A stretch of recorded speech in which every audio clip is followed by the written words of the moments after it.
నమస్తే, నేను మీ రవిపాల్ రెడ్డి. ఇటీవల కాలంలో కొంతమంది మిత్రులు ఉదయం లేచినప్పటి నుండి రాత్రి పడుకునే వరకు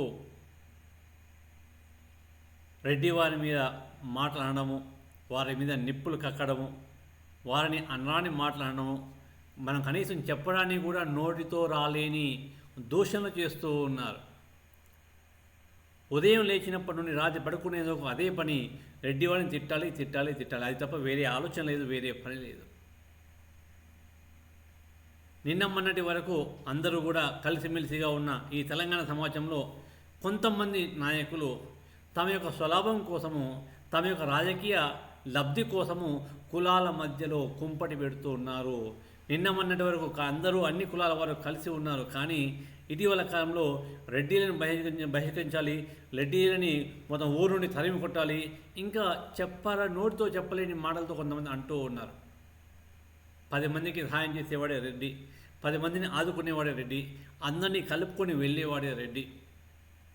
రెడ్డి ఓట్లు మాకు అవసరం లేదు, రెడ్డిలతో మాకు పని లేదు, రెడ్డిలలో మీరు మాకు ఓట్లు వేయకండి అని కొంతమంది అంటూ ఉన్నారు. అది ఎంతవరకు భావ్యము? ఈ కులం గొప్పది, ఆ కులం తక్కువని అనడం లేదు, అందరూ గొప్పవాళ్ళే. ప్రతి ఒక్కరికి కూడా మనొక వ్యక్తితో ఈరోజు సహాయం ఉంటుంది, పని ఉంటుంది. ఒకరికొకరు సహకరించుకుంటేనే మనం అందరం కూడా ముందడుగు వేయగలుగుతాం. పలాని కులం వారితో మాకు పని లేదు, పలాని కులం వ్యక్తితో మాకు పని లేదు అనుకుంటే మనం ముందడుగు వేయలేము. ఎందుకు అంటే మనం అందరం కలిసిమెలిసి ఉంటున్నాము. ఎప్పటి నుండో అనాదిగా అందరం కూడా కలిసిమెలిసి ఉన్నప్పుడు కొంతమంది నాయకులు, కొంతమంది వ్యక్తులు తమ స్వలాభం కోసము ఈ కులాల మధ్యలో గొడవలు తీసుకొస్తున్నారు. కాబట్టి అలాంటి వారి మాయలో పడకండి.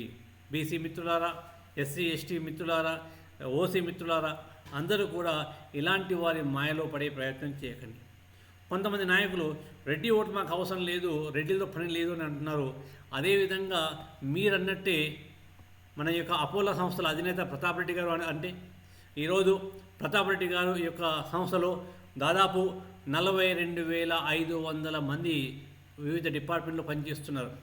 క్రింది స్థాయి నుండి పై స్థాయి వరకు 42,500 మంది వ్యక్తులు వారి సంస్థలో పనిచేస్తున్నారు. వారు కూడా అదేవిధంగా మాకు బీసీ వాళ్ళు అవసరం లేదు, ఎస్సీ ఎస్టీ వాళ్ళు అవసరం లేదు, ఓన్లీ ఓసీ వాళ్ళే కావాలి, ఓన్లీ రెడ్డి వారు కావాలని వారు అన్నారా? నో, ఆ విధంగా అనలేదు. కులాల ఆధారంగా, మతాల ఆధారంగా వారు వ్యక్తులని అపాయింట్ చేసుకోలేదు. కులాలకు అతీతంగా, మతాలకు అతీతంగా ఒక స్కిల్ ఉన్న వ్యక్తులందరినీ కూడా వారు అపాయింట్ చేసుకోవడం జరిగింది. వారి సంస్థలో, అపోలో సంస్థలో అన్ని కులాల వారు, అన్ని మతాల వారికి పనిచేస్తూ ఉన్నారు. సో కాబట్టి ప్రతి ఒక్కరికి కూడా మరొకరితో అవసరం ఉంటుంది. ఒకరికొకరు సహకరించుకుంటూ ముందడుగు వేయాల్సిందే, కానీ ఏదో ఒక కులాన్ని దూషించడం అనేది సరైనది కాదు. కాబట్టి ఆ విధంగా మున్ముందు ఆ వ్యక్తులు ఇలాంటి దూషణలకి దూరంగా ఉండాలని కోరుకుంటున్నాం. జై హింద్, జై తెలంగాణ.